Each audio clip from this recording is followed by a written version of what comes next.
हमारे YouTube channel में आप सभी का स्वागत है। आप सभी को हमारी तरफ से राम राम। पिछले वीडियो में हमारे 200 दोहे पूरे हो गए थे और जो आगे के दोहे हैं वो हम इस वीडियो में पढ़ेंगे।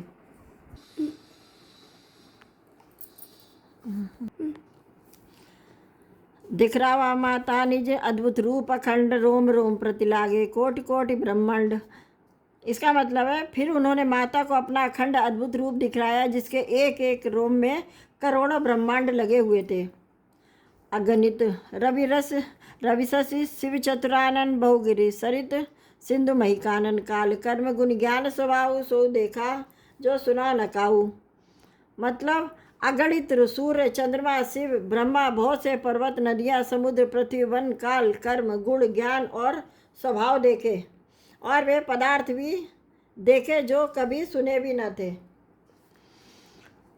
देखी माया सब विदगाड़ी अति सभीत जोरे कर ठाड़ी देखा जीव नचावई जाई देखी भगसो जो छो रही ताई। मतलब सब प्रकार से बलवती माया को देख कर वह भगवान के सामने सूर्य चंद्रमा शिव ब्रह्मा बहुत से पर्वत नदियाँ समुद्र पृथ्वी वन काल कर्म गुण ज्ञान और स्वभाव देखे और वे पदार्थ भी देखे जो कभी सुने ना थे। देखी माया सब विदगाड़ी अति सभीत जोरे कर ठाड़ी।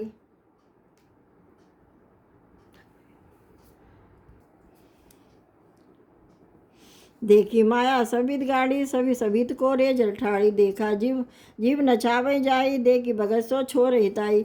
मतलब सब प्रकार से बलवती माया को देखा कि भगवान के सामने तन भयभीत हाथ जोड़े खड़ी है। जीव को देखा जिसे माया नचाती है और फिर भक्ति को देखा जो जीव को माया से छुड़ा देती है।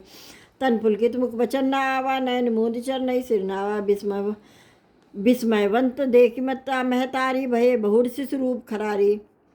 अर्थात माता का शरीर पुलकित हो गया, मुख से वचन नहीं निकलता। तब आंखें मूंद कर उन्होंने श्री रामचंद्र जी के चरणों में सिर नवाया और माता को आश्चर्यचकित देखकर खर के शत्रु श्री रामचंद्र जी फिर बाल रूप हो गए। अस्तुत कर न जाई भय माना जगत पिता में सुत कर जाना हर जननी बहु भी समझाई यह जनकतों कहे सुनमाई। मतलब माता से स्तुति भी नहीं की जा सकती, वह डर गई। मैंने जगत पिता परमात्मा को पुत्र करके जाना। श्री हरि ने माता को बहुत प्रकार से समझाया और कहा, हे माता सुनो, यह बात कहीं पर कहना नहीं। बार बार कौशल्या विनय करई कर जोरी अब जनि कहूँ व्यापे प्रभु मोहि माया तोर। मतलब कौशल्या जी बार बार हाथ जोड़कर विनय करती हैं कि प्रभु मुझे आपकी माया अब कभी न व्यापे। बाल चरित हर बहुविध कीना अति आनंद आसन कह दीना कछु काल बीते सब भाई बड़े परजन सुखदाई। मतलब भगवान ने बहुत प्रकार से बाल लीलाएं की और अपने सेवकों को आनंद दान दिया। कुछ समय बीतने पर चारों भाई बड़े होकर कुटुंबियों को सुख देने वाले हुए।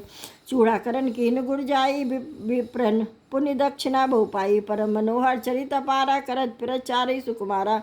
मतलब मन क्रम वचन अगोचर जोई दशरथ अजिर बिचर प्रभु सोई भोजन करत बोल जब राजा आई नहीं आवत तज बाल समाजा। मतलब जो मन वचन और कर्म से अगोचर वही प्रभु दशरथ जी के आंगन में विचर रहे। भोजन करने के समय जब राजा बुलाते हैं तब वे अपने बाल सखाओं के साथ समाज को छोड़कर नहीं आते हैं। कौशल्या जब बोलन आई ठुमुक ठुमुक प्रभु चले पराई निगम नेत शिव अंत न पावा ताई धरे झन्नी हट धावा। मतलब कौशल्या जी जब बुलाने आती है तब प्रभु ठुमुक ठुमुक कर चलते हैं, जिनका वेद नीति इतना ही नहीं कहकर निरूपण करते हैं। और शिव जी ने जिसका अंत नहीं पाया माता उन्हें हठ पूरा पकड़ने के लिए दौड़ती हैं। दूसर दूर भरे तनु आए विपत बिहस गोद बैठाए। मतलब वे शरीर में धूल लपेटे हुए आए और राजा ने हंसकर उन्हें गोद में बैठा लिया। भोजन करत चपलचित इत उत अवसर पाई भाज चले किलकत मुख दधि ओधन लपटाई। मतलब भोजन करते हैं पर चित चंचल है, अवसर पाकर मुंह में दही भात लपटाए किलकारी मारते हुए और इधर उधर भाग चले। बाल चरित अति सरल सुहाए सारथ से शंभु श्रुति गाए जिनकर मन इन सन नहीं रहता तेजन बचित किए विधाता। अर्थात श्री रामचंद्र जी की बहुत ही सरल बोली और सुंदर मन भावनी बाल लीलाओं का सरस्वती जी शेष जी शिव जी और वेदों ने गान किया है, जिनका मन इन लीलाओं में अनुरक्त नहीं हुआ है। विधाता ने उन मनुष्यों को वंचित कर दिया, नितांत भाग्यहीन बनाया। भय कुमार जवै सब भ्राता कीन जनेऊ गुरु पितु माता गुरु ग्रह गए पड़न डगराई अलग काल विद्या सवाई, मतलब कि जो ही सब भाई कुमार अवस्था में हुए त्यों ही गुरु पिता और माता ने उनका यज्ञोपवीत संस्कार कर दिया और श्री रघुनाथ जी भाइयों सहित गुरु की विद्या पढ़ने के लिए गए। थोड़े ही समय में उनको सब विद्याएं आ गई। जाकी सहज श्वास श्रुतिचारी सो हरि पढ़ैया कौतुक भारी, विद्या विनय निपुण गुणशीला खेल खेल सकल नृपलीला। अर्थात चारों वेद जिनके स्वाभाविक श्वास है वे भगवान पढ़े, यह बड़ा कौतुक अचरज है। चारों भाई विद्या विनय गुण और शील में बड़े निपुण और सब राजाओं की लीलाओं का ही खेल खेलते हैं। करतलबान धनुष सोहा देखत रूप चराचर मोहा, जिन भी थिन भी है सब भाई थकित हो सब लोग लुगाई। अर्थात हाथों में बाण और धनुष बहुत ही शोभा देते, रूप देखते हैं चराचर जड़ चेतन मोहित हो जाते वे सब भाई जिन गलियों में खेलते हुए निकलते उन गलियों के सभी स्त्री पुरुष उनको देखकर स्नेह से शिथिल हो जाते हैं अथवा ठिठक कर रह जाते हैं।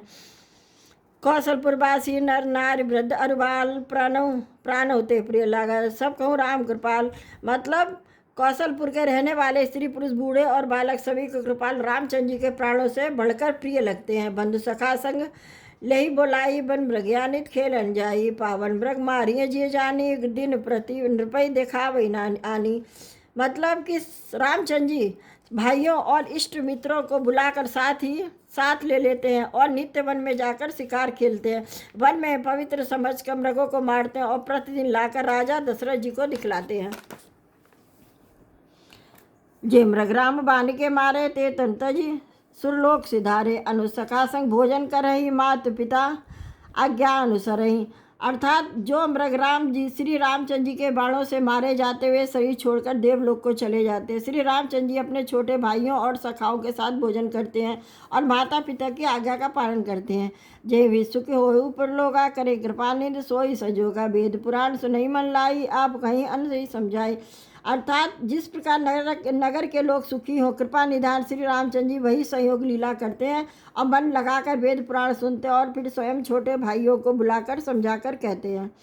प्रातःकाल उठी के रघुराथा मात पिता गुरु ना वही माता, आयस माग करही पुर काजा देखी चरित हर सही मन राजा, मतलब श्री रघुनाथ जी प्रातः काल उठकर माता पिता और गुरु को मस्तक नवाते हैं और आज्ञा लेकर नगर का काम करते हैं। उनके चरित्र देख देख कर राजा मन में बड़े हर्षित होते हैं। व्यापक अकल अनिय अजय निर्गुण नाम न रूप भगत है तु नाना विधि कर चरित अनूप, यह सब मतलब जो व्यापक अकल निर्वय इच्छा रहित अजन्मा निर्गुण है तथा उनका न नाम है न रूप है वही भगवान भक्तों के लिए नाना प्रकार के अनुपम अलौकिक चरित्र करते हैं। यह सब चरित्र कहा मैं गाई आगिल कथा सुनऊ मन लाई, विश्वामित्र महामुनि ज्ञानी बसई विपिन शुभ आश्रम जानी।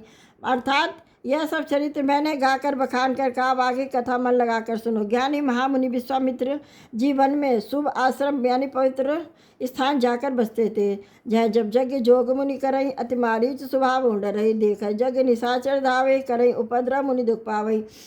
इसका मतलब है जहाँ वे मुनि जब यज्ञ और योग करते थे परंतु मारीच और स्वभाव से डरते थे, यज्ञ देखते राक्षस दौड़ पड़ते थे और उपद्रव मचाते थे जिससे मुनि बहुत दुख पाते थे।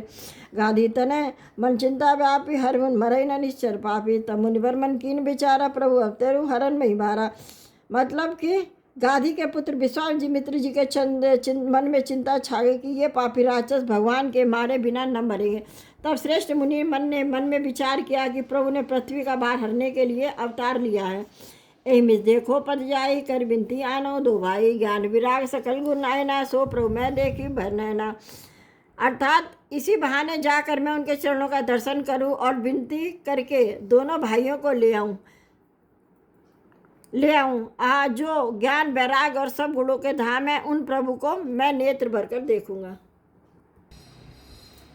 इस वीडियो में हमारे 205 दोहे पूरी तरह हमने पढ़ लिए हैं और जिसके आगे के दोहे हैं वो हम अगले वीडियो में पढ़ेंगे।